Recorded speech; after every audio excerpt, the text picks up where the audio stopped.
அது என்னவோ தெரியல, பப்ளிக் எக்ஸாம் அப்படின்னு வந்துடுச்சுனாலே இந்த ஊரில் இருக்கிற எல்லாரோட கண்ணும் நம்மளை சூப்பராக ஃபோக்கஸ் பண்ண ஆரம்பிச்சிடும். ரோட்டில் 1000 வாட்டி நடந்து போயிருப்போம். அப்போல்லாம் எப்படிப்பா இருக்க அப்படின்னு கேட்காத ஒரு நெய்வர், என்னப்பா இப்போ 12th என்னப்பா இப்போ 10th அப்படின்னு கேட்பாங்க. நம்ம வீட்டுக்கு எப்போ வந்தாலும் கொஞ்சமாவது நம்மக்கிட்ட ஸ்வீட்டாக பேசுகிறதுக்கு அப்படியா இருந்தாங்கன்னா ஒரு ரிலேட்டிவ், என்னடா ஸ்கூல்லாம் எப்படி போகுது, என்ன நல்ல மார்க் எடுத்துரு, இந்த மாதிரி அட்வைஸ்லாம் பண்ணுவாங்க. இவங்கெல்லாம் சேர்த்து கொடுக்குற ப்ரெஷரே நம்ம அப்பா அம்மாவுக்கெல்லாம் சேர்ந்து, தயவு செஞ்சு மானத்தை வாங்கிடாத, நல்ல மார்க் எடு, பப்ளிக் வந்துடுச்சு, இன்னும் என்ன படிக்காமல் இருக்க, நான் வீட்டில் கேபிள் டிவி கட் பண்ணிவிடுவேன், இல்லை ஃபோனுக்கு ரீசார்ஜ் பண்ண மாட்டேன், கையில் ஃபோனே தரமாட்டேன், ஓகே இனிமேல் விளையாடலாம், வெளியே போகாத, டாப் 3 ரேங்க்குள்ளே வரத்துக்கு ட்ரை பண்ணு, ஃபஸ்ட் ரேங்க் எடு, நிறைய ப்ரெஷர் நம்ம மேலே போட ஆரம்பிச்சிருவாங்க. இந்த வீடியோ ஓகே முழுக்க ப்ரெஷரை ஃபீல் பண்ணுற குழந்தைங்களுக்காக மட்டுமே நான் இதை உங்ககிட்ட இதில் இருக்கிற அத்தனையுமே பேச போகிறேன். இதை பார், நீ வந்து ஒரு வீக் ஸ்டூடெண்ட்டார், ஆவரேஜ் ஸ்டூடெண்ட்டார், இல்லை பிரைட் ஸ்டூடெண்ட்டார், நீ யாராக இருந்தாலும் சரி, உன்னுடைய லாஸ்ட் ஃபியூ இயர்ஸ் ஜேர்னி எப்படி வேணால் இருந்திருக்கட்டும்.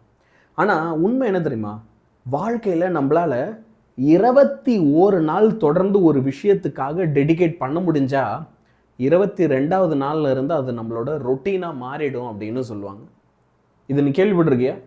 உன்னால் ஒரு விஷயத்தை கண்டினியூஸாக ஃபஸ்ட்டு 21 டேஸ் பண்ணிட்டா போதும், 22nd டே அது தானாக நீ செய்ய ஆரம்பிச்சிருவியா. உன்னை நீ ஏன் ஞாபகப்படுத்திக்க தேவையில்லை, ஃபோர்ஸ் பண்ண தேவையில்லை. அப்போ நீ ஒரு டாப் ரேங்க் எடுக்கிற ஸ்டூடெண்ட்டாக மாறணும் அப்படின்னா உனக்குன்னு ஒரு சில விஷயங்கள்லாம் தேவைப்படுது. நீ ஒரு சில விஷயங்கள்லாம் ஒரு பேட்டர்னாக செய்ய வேண்டியிருக்கு. அதெல்லாம் வெறும் 21 நாள் உன்னால் செஞ்சிட முடியும்னா 22வது நாளில் இருந்து அது உன்னுடைய வாழ்க்கையில் ஒரு பார்ட் ஆகிடும். உன்னை நீயே ஃபோர்ஸ் பண்ணிக்க தேவையில்லை, அதை செய்யறதுக்காக உன்னை நீ வெறுக்க போகிறதில்ல, வேறு ஏதாவது பண்ணலான்னு உன் மைண்டு ஒன்றை டிஸ்ட்ராக்ட் பண்ண போகிறதில்ல, ப்ரோக்ராஸ்டினேட் பண்ண வைக்க போகிறதில்ல, எந்த ஒரு விஷயத்தையும் இத்தனை வருஷம் நீ தள்ளி போட்ட மாதிரி தள்ளிப்பட வைக்க போகிறதில்ல.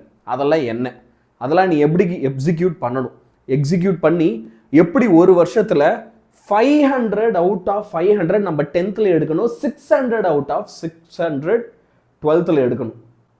இதை தான் இந்த வீடியோவில் நான் உங்களுக்கு சொல்ல போகிறேன். உன்னுடைய கனவு என்ன? நீ 500 அவுட் ஆஃப் 500 எடுக்கணும், நான் 10th படிக்க போகிற ஸ்டூடெண்ட் அப்படின்னா கமெண்ட் பண்ணு. அதே மாதிரி சார் என்னோட கோல் 600 அவுட் ஆஃப் 600 அப்படின்னா 600 அவுட் ஆஃப் 600 அப்படின்னு கமெண்ட் பண்ணு. நான் என்ன தெரியுமா ஃபீல் பண்ணுறேன், இப்போ இந்த மொமெண்ட், இந்த வருஷத்தோட தொடக்கம், இப்போ யாரெல்லாம் இதை மேனிஃபெஸ்ட் பண்ணுறியோ, நம்மளோட முதல் எண்ணத்தையே இதை மேனிஃபெஸ்டேஷனாக வச்சு ஆரம்பிக்கிறோமோ, கண்டிப்பாக இதை அடைய போகிற ஒருத்தர் இதில் இருந்தால் வர போகிறீங்க. அது எல்லாருமா கூட இருக்கலாம். உண்மையாலுமே சொல்கிறேன், முடியாதா என்ன? எல்லாருமா கூட இருக்கலாம். புரியுதா? நம்ம மேனிஃபெஸ்டேஷனை இங்கேருந்து தொடங்கும். இப்போ நாங்கள் இப்போ நான் எப்பயுமே இங்கே பேசும்போது என்னையை மட்டும் நான் ரெப்ரசன்ட் பண்ணி பேச போகிறதில்ல, என் கூடவே எனக்கு 1000% சப்போர்ட்டாக நிற்கிறேன் என்னோட எல்லா டீச்சர்ஸையும் சேர்த்து தான் பேச போகிறேன். அதனால தான் நான் வி அப்படின்னு போட்டிருக்கேன். நாங்கள் ஒரு டீமாக அடுத்த ஒரு வருஷம் உங்களுக்கு என்னெல்லாம் சொல்ல போகிறோம், நீ என்ன படிக்கணும், அதை எப்படி படிக்கணும், அதுக்கப்புறம் எப்போ படிக்கணும்.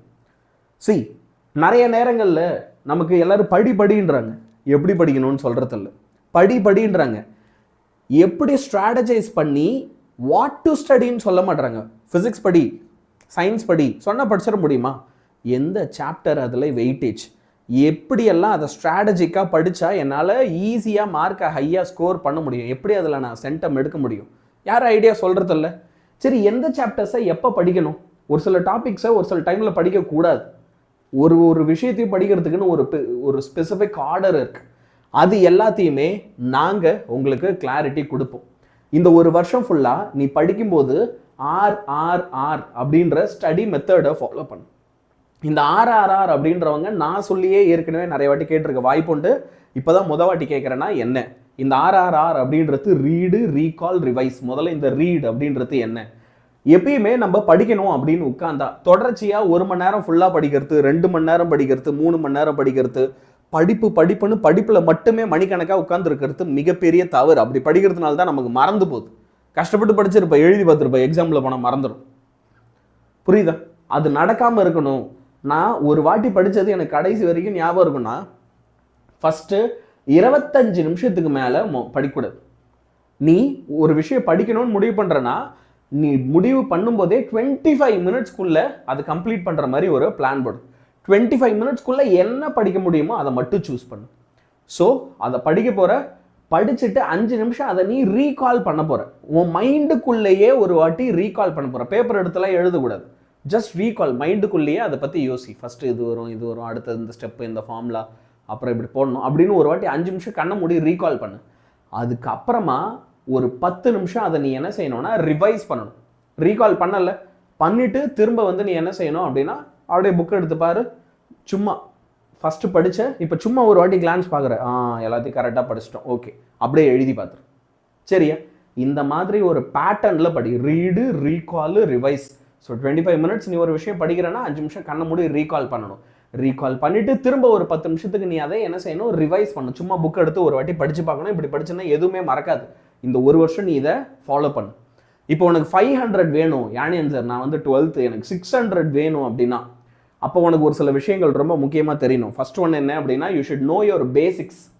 நீ 12th படிக்க போகிறேன்னா 12th ஒரு சில பேசிக்ஸ் இருக்குது. 9th 10th வர அப்படின்னா 10th ஒரு சில பேசிக்ஸ் இருக்குது. அது தெரியாமல் நீங்கள் படிக்கிறதுன்றது ரொம்ப ரொம்ப கஷ்டம். நீ ரொம்ப ரொம்ப ஏர்லியாக ஸ்டார்ட் பண்ணணும், ரொம்ப ஸ்டெடியாக இருக்கணும். ஒரு வருஷம் ஃபுல்லாக ஸ்டார்டிங்கில் நல்லா படிச்சுட்டு கடைசியில் நல்லா படிச்சிக்கலாம், நடுவில் ரெஸ்ட் எடுத்துக்கு போகிறன்றதுலாம் ஒர்க் அவுட் ஆகாது. உனக்குன்னு ஒரு ரொட்டீன் இருக்கணும். படிப்புக்கு மட்டும் இல்லை, வாழ்க்கைக்கே ஒரு ஹெல்த்தி ஃபுட் ஹேபிட் இருக்கணும். அது எல்லாத்தையும் விட உனக்கு உன் மேலே நம்பிக்கை இருக்கணும்.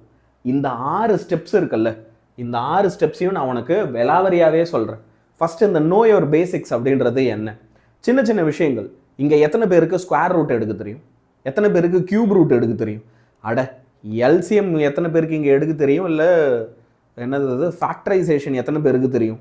நீங்கள் வந்து சின்ன சின்ன விஷயங்கள் நிறையா தெரிஞ்சுக்காமல் விட்டதுனால, ஒரு சாதாரண டெசிமல் கன்வர்ஷன் இருக்கும், 10 பவர் வேல்யூஸை கன்வெர்ட் பண்ணுறதா இருக்கும். சென்டிமீட்டர்லேருந்து மீட்டர், மீட்டர்லேருந்து மில்லிமீட்டர், இந்த மாதிரி கன்வர்ஷன்ஸாக இருக்கும். இந்த மாதிரி குட்டி குட்டி விஷயங்கள் தெரியாததுனால நம்ம பெரிய பெரிய ஒன்றும் இல்லாத சம்ஸ் எல்லாம் இன்னும் கற்றுக்காமல் இருப்போம். அந்த ஒரு ஸ்டெப் தெரிஞ்சால் நீ அந்த சம் போட்டுருவேன். அந்த ஒரு வார்த்தைக்கான அர்த்தம் செஞ்சால் கொஸ்டினே படித்து முடிச்சிருவேன். ஆனால் இதை நீ கேட்குறதுக்கு யார்கிட்டே கூச்சப்பட்டுக்கிட்டு தெரிஞ்சுக்காமலே விட்டுருப்பேன். இப்போ அண்ணன் நான் இருக்கேன். உனக்கு அடுத்த ஒரு வருஷத்துக்கு உன் கூட இருந்து அண்ணனா, உன் கூட இருந்து ஒரு அக்காவா நம்மளுடைய டீம் ஆஃப் டீச்சர்ஸ் இருப்பாங்க. புரியுதா? நம்மக்கிட்ட ஒரு அண்ணன் இருந்தால் நம்ம எவ்வளோ உரிமையாக கேட்போம். அப்படிப்பட்ட ஒரு உரிமையோட நீ எங்ககிட்ட கேட்கலாம். இன்ஃபேக்ட் நான் என்ன தெரியுமா சொல்கிறேன், உங்களுக்கு ஏப்ரல் மாதம் 2nd வீக்கில் 10 நாள் பிரிட்ஜ் கோர்ஸ் நான் யூடியூப்பில் ஃப்ரீயாக நடத்துகிறேன். எந்த ஃபீஸும் கிடையாது. 10 நாள் யூடியூப்பில் ஃப்ரீ பிரிட்ஜ் கோர்ஸ் நடக்கும். ஃபுல் கம்ப்ளீட் பேசிக்ஸ் நாங்கள் உங்களுக்கு சொல்லித்தரும். புரியுதா? Complete basics. நீ 11th 12th போகிறேன்னா நீ என்னெல்லாம் தெரிஞ்சுக்கணும், 9th 10th போகிறேன்னா என்னெல்லாம் தெரிஞ்சிருக்கணும், என்னெல்லாம் தெரிஞ்சால் கேரண்டியாக 500 வரும். எல்லாத்தையும் நான் உனக்கு சொல்லித்தரேன். எந்த ஒரு விஷயமா இருந்தாலும் we have to start very very early. நிறைய பேர் என்ன நினைப்போம் அப்படின்னா, நான் ஃபஸ்ட் மந்த் ரிலாக்ஸாக இருந்திருக்கேன், இப்போ தான் நான் ஸ்கூலுக்கு ஜாயின் பண்ணிக்கிறேன், இப்போ நான் கொஞ்சம் ரிலாக்ஸாக இருந்துக்கிறேன், போக போக ஃபஸ்ட் மிட்டம் செகண்ட் மிட்டம் வரும்போது நான் படிக்க ஆரம்பிச்சுக்கிறேன்னு நினைப்போம். ஒர்க் அவுட்டே ஆகாது. டே 1ல இருந்து ஃபோக்கஸ்டாக இருக்கணும். ஆனால் இந்த ஃபோக்கஸில் ஒரு பெரிய பிரச்சனை இருக்குது. நான் ஏர்லியாக ஸ்டார்ட் பண்ணு அப்படின்னும் போது முழு எனர்ஜியும் நம்மளால் என்ன பண்ணிவிடுவோம் அப்படின்னா எடுத்த உடனே போய் கொட்டுருவோம். அப்படி இருக்கக்கூடாது. கொஞ்சம் ஸ்டெடியாக இருக்கணும். இந்த முயல் ஆமை கதை கேள்விப்பட்டிருக்கல, முயலுக்கும் ஆமைக்கும் ரேஸ் நடக்கும்போது இந்த ஆமை வந்து எப்பயுமே ஒரே ஸ்டெடி ஸ்பீடில் ரெஸ்ட்டு கூட எடுக்காது, நவுந்துகிட்டே இருக்கும். ஆனால் இந்த முயல் இருக்கு பாரு, திடீர்னு நினச்சா வேகமாக ஓடும், படுத்துங்கும், திரும்ப எஞ்சி வேகமாக ஓடும், திரும்ப படுத்துங்கும், கோட்டை விட்டுரும். நம்ம அந்த மாதிரி போய் முடிஞ்சிடக்கூடாது. இங்கே நீ எனக்கு ஸ்லோவாக போ, பிரச்சனையே இல்லை, ஆனால் ஸ்டெடியாக போ. புரியுதா? ஏர்லியாகவே ஸ்டார்ட் பண்ணிவிடு, ஸ்லோவாக போ. எடுத்த உடனே 10th முதல் நாள் போன உடனே நான் ஒரு நாளைக்கு 4 மணி நேரம் படிக்க போகிறேன், 5 மணி நேரம் படிக்க போகிறேன், நான் வந்துட்டு அதெல்லாம் கேட்கல. ஒரு நாளைக்கு 1 மணி நேரம் படின்ற, ஒரு நாளைக்கு 1 மணி நேரத்துல இருந்து ஆரம்பி. ஃபஸ்ட்டு 1 month என்ன ஆனாலும் சரி 21 நாளைக்கு 1 hour படிக்கணும். இதுதான் சேலஞ்ச். 21 days 1 hour படிக்கணும். பண்ண முடியுமா? 1 மணி நேரம் தான் சார், ஈஸி. ஆனால் இப்போ நான் சேலஞ்சை சொல்கிறேன், அது ஒரு ஃபிக்ஸ்டு டைமாக இருக்கும். நான் 7ல இருந்து 9:30க்குள்ளே 1 மணி நேரம் படிச்சிருவேன். புரியுதா? 1.5 மணி நேரம் டைமு, ஆனால் அதுக்குள்ளே நான் 1 மணி நேரம் எப்படியாவது படிச்சிருவேன். ஓகே, 7ல இருந்து 9:30க்குள்ளே என்ன ஆனாலும் சரி, யான் சார் நான் 1 மணி நேரம் படிச்சிருவேன். இப்படி 21 நாள் செய். அந்த 21 நாள் முடிஞ்சதுக்கப்புறம் அந்த 1 மணி நேரம் படிக்கிறதுன்றது உனக்கு ஒரு ரொட்டீன் ஆகிடும். 2 மாதம் போட்டோம், ஒரு ஆகஸ்ட் மாதம் வரட்டும், அப்போது நம்ம அந்த 1 மணி நேரத்தை 2 மணி நேரமாக மாற்றிக்க ட்ரை பண்ணுவோம். ஆகஸ்ட் செப்டம்பர் முடியட்டும், அக்டோபர் வரும்போது அந்த 2 மணி நேரத்தை 3 மணி நேரமாக மாற்றுறது எப்படின்னு பார்ப்போம். ஸ்டெப் பை ஸ்டெப்பாக, ஆனால் ஸ்டெடியாக இருக்கணும். புரியுதா? இப்படி தான் ஒரு ரொட்டீனை உருவாக்கணும். ஸோ நீ ஸ்டெடியாக எனக்கு இருக்க வேண்டியது ரொம்ப முக்கியம். எடுத்த உடனே நான் 3 மணி நேரம் 4 மணி நேரம் போய் உடனே நீயே பேர்ன் அவுட் பண்ணிக்காது. இப்போ அந்த ஸ்டெப் பை ஸ்டெப்பில் அடுத்த விஷயம் என்னென்னா, உனக்கு நீ ஒரு ரொட்டீன் ஃபாலோ பண்ணுறது. நீ ஒரு விஷயத்தில் ஸ்டெடியாக இருக்கணும்னா எப்படி தாங்க இருப்ப? எப்படி இருப்ப? ஒரு சில விஷயங்களை மேண்டட்ரியாக டெய்லி கரெக்டாக செஞ்சுட்டே இருக்கும்போது என்ன ஆனாலும் யானியன் சார் நான் காலையில் இந்த டைமுக்கு எழுந்துருவேன், என்ன ஆனாலும் சரி யானியன் சார் நான் இந்த டைமுக்குள்ளே குளிச்சு முடிச்சிருவேன், ப்ரஷ் பண்ணி முடிச்சிருவேன், இந்த டைமுக்கெலாம் நான் ட்ரெஸ் பண்ணிப்பேன், எனக்குன்னு சின்னதாக ஒரு ஸ்போர்ட்ஸ் இருக்குது யானியன் சார், எனக்கு ஒரு ஃபன்னு வேணும்ல, படிப்புன்னு இருந்தால் எனக்கு வெறுத்துரும்ல, அதனால் சின்னதாக நான் ஒரு கேம் விளையாடுவேன், ஒரு யோகா செய்வேன், ஒரு மெடிடேஷன் பண்ணுவேன், எனக்குன்னு நான் டெய்லி ஒரு 30 மினிட்ஸ் ஸ்பெண்ட் பண்ணுவேன் யானியன் சார்னு உனக்குன்னு ஒரு மீ டைம் வச்சுக்கோ. உனக்காக மட்டுமே ஒரு 24 மணி நேரத்தில் ஒரு 30 மினிட்ஸ் நீ என்ன செஞ்சால் சந்தோஷமாக இருப்ப அதை செய். அது ஒரு ரொட்டீனில் இருக்கணும். நீ சந்தோஷமாக இல்லைன்னா எப்படி தங்கம் படிப்பை? யோசிச்சுப்பார். நிறைய பேர் அதை மறந்துடுறோம். டேய், நம்மளே வருத்திக்கிட்டெல்லாம் ஜெயிக்க முடியாதுடா. அனுபவத்துலேருந்து சொல்கிறேன். என்னைக்கு உள்ளுக்குள்ளே இருந்து நம்ம சந்தோஷமாக இருக்க ஆரம்பிக்கிறோமோ, நமக்கு பிடிச்சதை நம்ம செய்ய ஆரம்பிக்கிறோமோ, அன்றைக்கி நம்மளை சக்ஸஸ் தானாக தேடி வரும். சரியா? அப்போ உன்னால் அது முடியும். ஓகே, உனக்குன்னு ஒரு ரொட்டீன் க்ரியேட் பண்ணிக்கோ. நீ எப்போ எழுந்திரிக்க போகிற, எப்போ ப்ரஷ் பண்ண போகிற, எப்போ ட்ரெஸ்அப் பண்ணிக்க போகிற, உனக்குன்னு ஒரு 30 மினிட்ஸ் இந்த ஒரு நாளில் எப்போ ஸ்பெண்ட் பண்ண போகிற, ஓகே, எப்போ தூங்க போகிற, எப்போ சாப்பிட போகிற, எப்போ படிக்க போகிற, எல்லாத்துக்குமே ஒரு ஃபிக்ஸ்டு ஷெடியூலை க்ரியேட் பண்ணி அதை முதல்ல ஒரு 21 நாள் ஃபாலோ பண்ண ஆரம்பி. அப்போ அப்படிப்பட்ட ஒரு ரொட்டீன் உருவாக்கும் போது அந்த ரொட்டீனில் ரொம்ப முக்கியமான ஒரு விஷயம் வந்து ஹெல்த்தியான ஃபுட்டு. நீ எந்த அளவுக்கு நல்ல ஹெல்த்தியான ஃபுட்டு எடுத்துக்கிறியோ அந்த அளவுக்கு வந்து பார்த்தீங்க அப்படின்னா நீ மென்டலாக இன்னும் ஸ்ட்ராங்கராக மாறுவேன். உன்னோட பிரெயினுக்கு மெமரி பவர் அதிகமாகும். முக்கியமாக வந்து பிரெயின் கொஞ்சம் சுறுசுறுப்பாக இருக்கும், மந்தமாக இருக்காது. இப்போ இந்த வீடியோ பார்க்கும்போதே உங்களை நிறைய பேர் கண்ணெல்லாம் இப்படி இருட்டும், கண்ணை மூடி தூங்கிடுறா தம்பி அப்படின்ட்டு. ஆனால் தூங்க மனசு வராது, ஃபோனை ஸ்க்ரோல் பண்ணிகிட்டே இருப்போம், தூங்க மனசு வராது.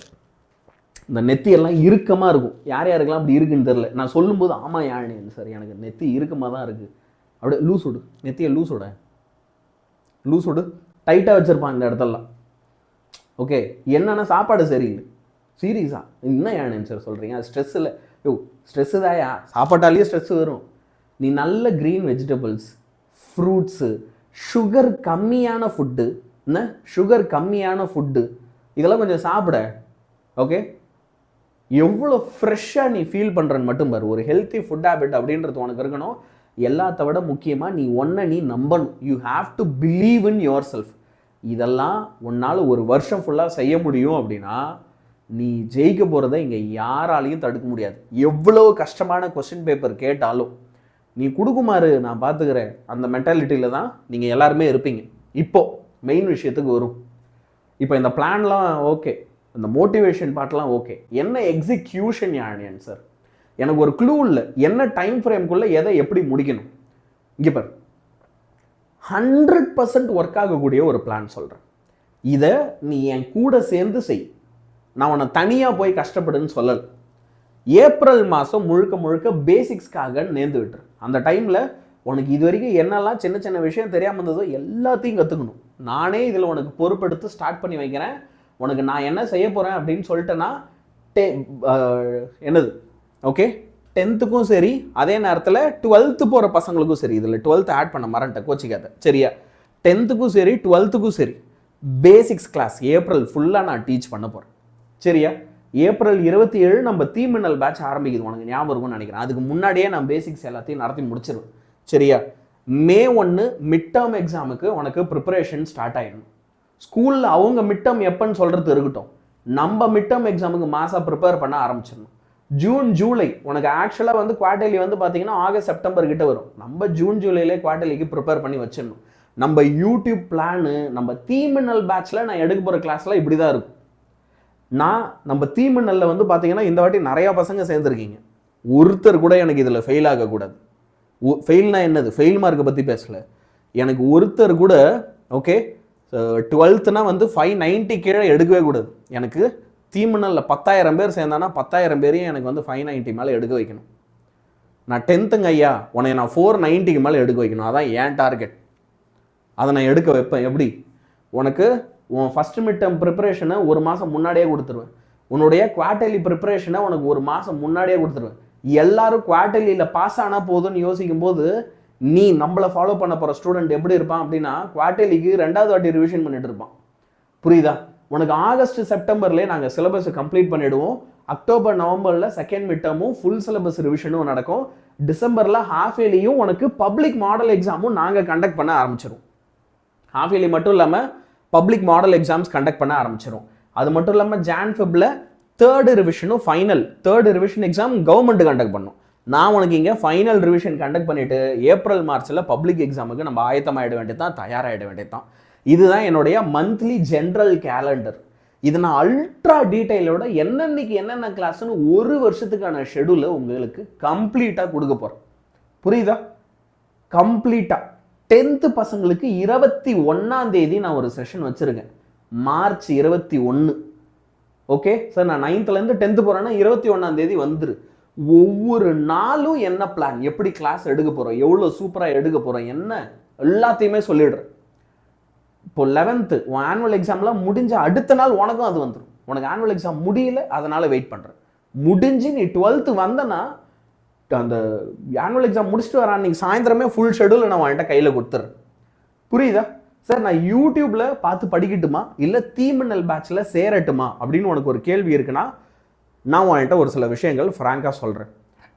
யாரெல்லாம் இதில் சேர தேவை இல்லை?